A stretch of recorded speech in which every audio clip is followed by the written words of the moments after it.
अस्सलाम वालेकुम, उम्मीद है आप खैरियत से होंगे। बहुत बहुत शुक्रिया आपके काइंड फीडबैक का। सीरीज़ को आगे बढ़ाते हैं। पिछली वीडियो हमने बनाई थी कि अमेज़ॉन पीएल एफबीए के तरीके से कैसे काम करता है, क्या उसके स्टेपिंग है, कौन कौन सी चीज़ों से हमने गुजरना है और अपना एफबीए का पीएल लॉन्च करना है। एफबीए बेसिकली सर्विसेज है अमेज़ॉन की, कि अमेज़ॉन कहता है कि भाई अपना सामान मेरे वेयर हाउस पे भेज दो, मैं जानूँ, कस्टमर जाने।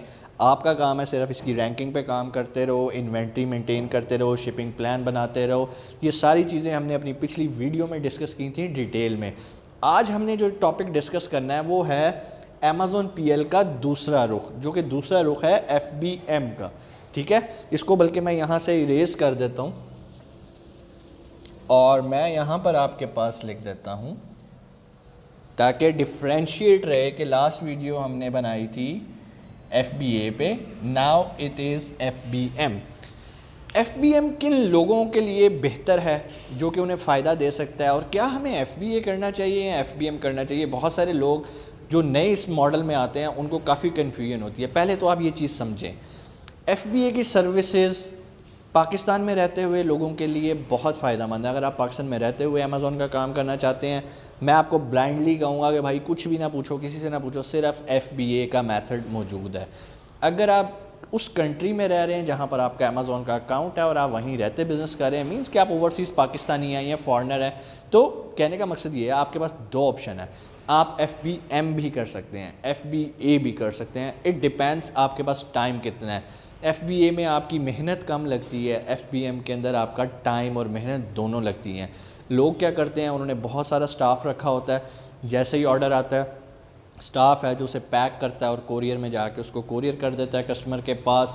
एफबीएम के फ़ायदे क्या होते हैं, नुकसानात क्या होते हैं, हम आज वही डिस्कस करेंगे। एफबीएम का सबसे बड़ा फ़ायदा ये है कि अमेज़ॉन इसमें आपसे जो फ़िक्स एक कमीशन चार्ज कर रहा है, जो कि 15% होता है यूजुअली पर प्रोडक्ट सेल पे, सिर्फ वही चार्ज करता है। इसके अलावा फुलफिलमेंट के और चार्जेस चार्ज नहीं करता। वो चीज़ें आपने ख़ुद मैनेज करनी होती हैं। ठीक है, तो जब आप खुद मैनेज कर रहे हैं तो उसका एडवांटेज ये होता है कि उन एक्सपेंस को आप कंट्रोल कर सकते हैं।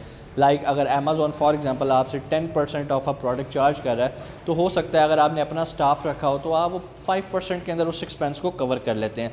पर्पस क्या है, ऑर्डर आने के बाद कस्टमर को चीज़ पहुँचाना। यहीं पर आके एफबीएम और एफबीए डिफ्रेंशिएट हो जाते हैं। ऑर्डर आया अगर तो डिलीवर अमेज़ॉन कर रहा है आपके बिहाफ पे, तो वो एफबीए मॉडल है। अगर आप खुद कर रहे हैं तो वो एफबीएम मॉडल है। उसके लिए आपके पास वहाँ पर वेयर हाउस होना चाहिए। वेयर हाउस नहीं है तो अगर आपका अपना वहाँ पे जो घर है, आप उस घर को भी as a warehouse use कर सकते हैं, इसमें कोई प्रॉब्लम नहीं है। ठीक है, इसके अलावा अगर आप पाकिस्तान में रह रहे हैं और आपके बाहर कोई अजीज़ व क़रीब रह रहे हैं जिनके साथ आप मिल के पार्टनरशिप करके आपने अपना अकाउंट साइन अप किया है, साइन अप करने के बाद आप काम कर रहे हैं और आप कहते हैं कि सर एफबीए में जो प्रोडक्ट मैंने लॉन्च की है वो एफबीए में मुझे सूट नहीं कर रही, मुझे एफबीएम का मॉडल को यूज़ करना है, तो वहाँ पर आपको अपने कज़न, रिलेटिव्स, अंकल, आंट को यूज़ करना है ताकि वो आपका जब भी ऑर्डर आए, ऑर्डर के बाद आपने कस्टमर को डिलीवर करना है। बाकी स्टेप्स देख लेते हैं कि क्या एफबीए और एफबीएम डिफरेंट है। बिल्कुल भी डिफरेंट नहीं है। प्रोडक्ट हंटिंग उन्हीं क्राइटेरियाज़ पे हम करते हैं, मैनुअली भी करते हैं, टूल्स की मदद से भी करते हैं। इसके अलावा सोर्सिंग बिल्कुल उसी तरह से होती है, सिर्फ एक फ़र्क आ जाता है, सोर्स करने के बाद, लिस्ट करने के बाद जो शिपिंग प्लान हम बनाते हैं ना और अपने सप्लायर से कहते हैं, इस शिपिंग प्लान के अंदर हमें अमेज़ॉन अपना जो है वो एक एड्रेस देता है जो कि एफबीएम के अंदर नहीं होता। एफबीएम के अंदर हम इस शिपिंग प्लान पे काम नहीं करते। हम अपने सप्लायर को सोर्सिंग करने के बाद सीधा कहते हैं कि भाई आप मेरे वेयर हाउस पे भेजो। ठीक है, आप उसे अपने वेयर हाउस का एड्रेस दे देते हैं। It can be your house address. अगर छोटे पार्ट्स हैं, छोटे छोटे कार्टन्स आ रहे हैं, आप अपने घर पे मंगवा सकते हैं, कोई मसला नहीं, कोई बड़ा वेयर हाउस लेने की ज़रूरत नहीं है। आप वहाँ पर वेयर हाउस पे चीज़ मंगवा लेते हैं और उसके बाद आप उसको लिस्ट कर देते हैं। लिस्ट करने के बाद जब आपको ऑर्डर आता है तो आप ख़ुद उसको शिप करते हैं। ठीक हो गया, उसमें शिपिंग प्लान नहीं बनता। शिपिंग प्लान का मकसद ये होता है कि आपने इन्वेंट्री अमेज़ॉन के वेयर हाउस पे भेजनी है। अगर आप इन्वेंट्री अमेज़ॉन के वेयर हाउस पे नहीं भेज रहे तो आपका ये वाला स्टेप एलिमिनेट हो जाता है। तो आप लिस्ट लगाने के बाद डायरेक्टली रैंकिंग पे मूव कर जाते हैं। रैंकिंग में उसी तरह ही हम पीपीसी भी लगाते हैं, एसएफबी भी लगाते हैं। एफबीएम का एक डिसएडवांटेज भी होता है। डिसएडवांटेज ये होता है कि जब आप एफबीए करते हैं ना, तो एफबीए के अंदर आपको एक टैग मिलता है, ठीक है ना। अगर मैं यहाँ पर लिखूँ एफबीए के अंदर आपको एक टैग मिलता है, उसको हम कहते हैं प्राइम। अमेज़ॉन प्राइम का टैग मिल जाता है। प्राइम का मतलब ये होता है कि इन्वेंट्री अमेज़ॉन के वेयर हाउस में पड़ी है। अमेज़ॉन के वेयर हाउस में पड़े होने का मतलब ये है कि बायर कॉन्फिडेंट होता है कि उसे टाइमली उसका ऑर्डर डिलीवर हो जाएगा। जबकि एफबीएम के केस में शिपमेंट चूँकि कंट्रोल में होती है आपके खुद, आप सेल्फ शिपिंग कर रहे हैं, इसमें बायर जो है वो कंफ्यूज हो जाता है। वो कहता है यार पता नहीं है मुझे टाइम पे शिप भी करेगा या नहीं करेगा। फॉर एग्जांपल बायर ने किसी की बर्थडे के लिए कोई गिफ्ट ऑर्डर किया है, तो बायर कहता है कि यार ये तो खुद शिप कर रहा है, पता नहीं 2 दिन बाद करे, 3 दिन बाद करे। तो यहाँ पर आके डाउट आ जाता है और आपकी रैंकिंग इफ़ेक्ट होती है। अमेज़ॉन ख़ुद भी आपको ज़्यादा प्रमोट नहीं करता। उसकी वजह यह है, जब आप एफबीए करते हैं तो आप अमेज़ॉन को कमीशन पे कर रहे हैं। लाइक उसे कमीशन तो पे कर रहे हैं 15% बहुत केसेस में, लेकिन उसको फुलफिलमेंट सर्विसेज भी आप उससे बाय करके उसको पे कर रहे हैं, ठीक है। ये कितनी होती हैं, ये product to product, category to category vary करती है।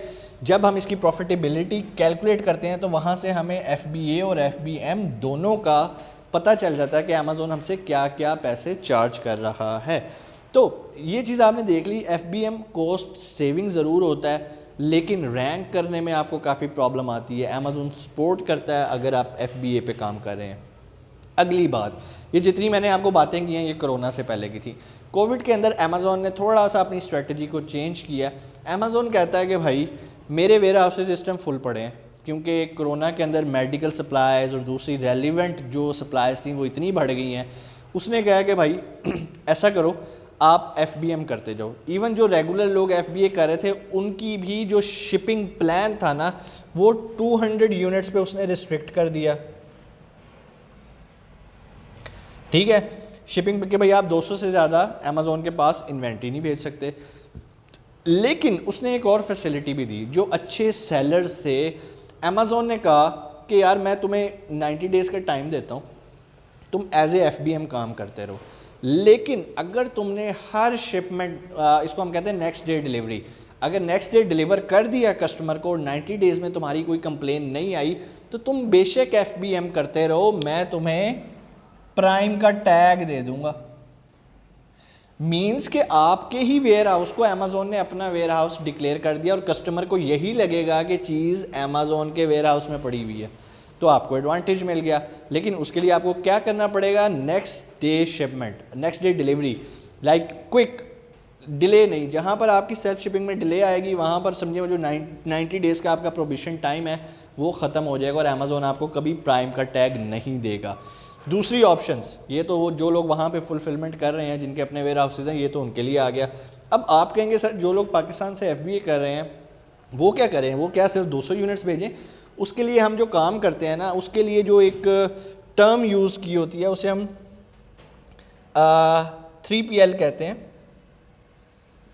अगर आसान अल्फाज में कहें तो उसे हम थर्ड पार्टी लॉजिस्टिक बोलते हैं। 3PL का मतलब ये है कि हम एक थर्ड पार्टी हायर कर लेते हैं जिसका वेयर हाउस है उस कंट्री के अंदर। हम अपनी इन्वेंट्री शिपिंग प्लान के थ्रू उसके वेयर हाउस में भिजवा देते हैं। It can be 2000 unit, 3000 unit, जितनी भी है उसके बाद। इसके साथ हम एक कमिट कर लेते हैं कि यार मैं तुम्हें पर ऑर्डर डिलीवर करने के जो उसने, अच्छा यहाँ पर भी 3PL जब आपने हायर करनी है तो आपके पास दोनों ऑप्शंस हैं। 3PL के बाद आप FBA पे भी काम कर सकते हैं, आप FBM पे भी काम कर सकते हैं। फॉर एग्जांपल मैंने अभी आपको जिस तरह कहा कि FBM के अंदर हम शिपिंग प्लान ही बनाते, सोर्स से सीधा हम अपने वेयर हाउस में मंगवाते हैं। अगर मैं वेयर हाउस खुद अफोर्ड नहीं कर सकता तो मैं अपने घर को as a warehouse use करूँगा। मेरे पास घर में भी जगह नहीं है और चीज़ें भी ज़्यादा हैं, तो मैं एक थर्ड पार्टी लॉजिस्टिक हायर करूँगा, उसका वेयर हाउस यूज़ करूँगा। उसको कहूँगा कि भाई जब भी ऑर्डर आएगा तो तूने कस्टमर तक पहुँचाना है। वो कहेगा ठीक है, वो आपसे पैसे चार्ज करेगा और आपकी प्रोडक्ट पहुँचाएगा। आप ये भी कह सकते हैं कि भाई मैंने तुझे ये 1500 यूनिट भिजवा दिए, 200 अमेज़ॉन को भेज दे। वो 200 की शिपिंग प्लान आप उसे तैयार करके दोगे अपने सेलर सैंडल से। कैसे तैयार होता है ये हम अपनी ट्रेनिंग के अंदर बताते होते हैं। 3PL से आपने अपनी शिपमेंट को लेना है, 200 शिपमेंट जो है वो आपकी अमेज़ॉन के एड्रेस पे ये 3PL जो कि थर्ड पार्टी है शिप कर देगी आपके बिहाफ पे। जैसे ही 200 यूनिट कम होना शुरू हो जाएंगे, यानी कि सेल शुरू होगी, तो अगली बार अमेज़ॉन ख़ुद ही आपकी लिमिट 200 से बढ़ा देता है। बेसिकली अमेज़ॉन ये जो सारे काम कर रहा है ये आपके स्टॉक इंडेक्स बेस पे काम कर रहा होता है कि आप कितनी जल्दी आपकी इन्वेंट्री कंज्यूम होती है। जितनी अच्छी जल्दी आपकी इन्वेंट्री कंज्यूम होएगी, ये जो 200 वाली उसने रिस्ट्रिक्शन लगाई है, ये 200 को 500 कर देगा, 500 को 1000 कर देगा। और अगर आप बहुत अच्छे सेलर होंगे तो वो रिस्ट्रिक्शन ही उठा देगा, वो कहेगा भाई भेजो जितना मर्जी भेजो, तुम्हारी चीज़ तो आते ही बिक जाती है।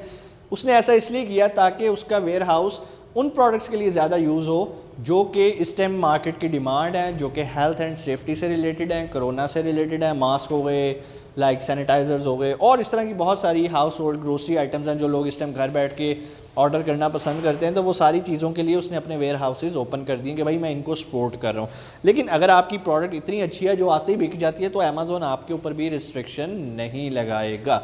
तो उम्मीद है आपको ये थर्ड पार्टी लॉजिस्टिक का भी कॉन्सेप्ट समझ आया होगा, और जो मैंने आपको FBM के बारे में बताया वो भी कॉन्सेप्ट क्लियर हुआ होगा। FBM में सारा काम आपने खुद करना है। अगर खुदा ना खास्ता आपको रिटर्न्स आ जाएंगे तो रिटर्न भी आपने ही हैंडल करने हैं, आपके स्टाफ ने हैंडल करने हैं। तो इसमें अक्सर थोड़ा सा profit margin as compare to FBA थोड़ा सा, बहुत ज़्यादा नहीं मैं आपको कह रहा, लाइक इस तरह कह लेंगे अगर FBA के अंदर आप 25% कमा रहे हैं तो हो सकता है FBM के अंदर आप 30% कमा लें, लेकिन उस 30% 5% ज़्यादा की वजह से जो आपको सर दर्द और टेंशन होएगी ना वो बहुत ज़्यादा होएगी। लाइक शिपिंग क्यों लेट पहुंची, अभी तक मेरे स्टाफ ने क्यों नहीं अपने कोरियर बॉक्सेस पहुंचाए, तो इतनी टेंशन है कि आप कहेंगे भाई मैं 5% कम कमा लूँ लेकिन मुझे रात को नींद आनी चाहिए। मैं बस सुबह उठूँ और सुबह उठ के सिर्फ ये देखूँ कि मेरे पास इन्वेंट्री कितनी रह गई है, कितनी सेल हो गई है, मेरी रैंकिंग कैसी जा रही है, मेरी PPC कैंपेन्स कैसी जा रही हैं। उम्मीद है ये सारा कॉन्सेप्ट FBM का आपको क्लियर हुआ होगा। और जैसे मैंने आपको लास्ट वीडियो में भी बताया था कि ये सारे टॉपिक्स एक समंदर हैं और ये इनको हम इंडिविजुअली डिस्कस करते हैं जो हमारा 1 मंथ ट्रेनिंग प्रोग्राम होता है, और मार्च में भी चल रहा है, फरवरी में भी, जनवरी में भी, अगला हमारा अप्रैल के अंदर लॉन्च हो रहा है। तो अगर आप उसमें अपनी सीट रिज़र्व करना चाहते हैं तो नीचे मैनेजर का नंबर आ रहा है, अभी अपनी सीट रिज़र्व करें क्योंकि हमारे पास बड़ी लिमिटेड सीट्स होती हैं। कोई क्वेश्चन हो नीचे कमेंट सेक्शन में बताएं, वीडियो अच्छी लगे तो दूसरों के साथ शेयर भी कीजिएगा। अपना बहुत सारा ख्याल रखिएगा। पाकिस्तान जिंदाबाद।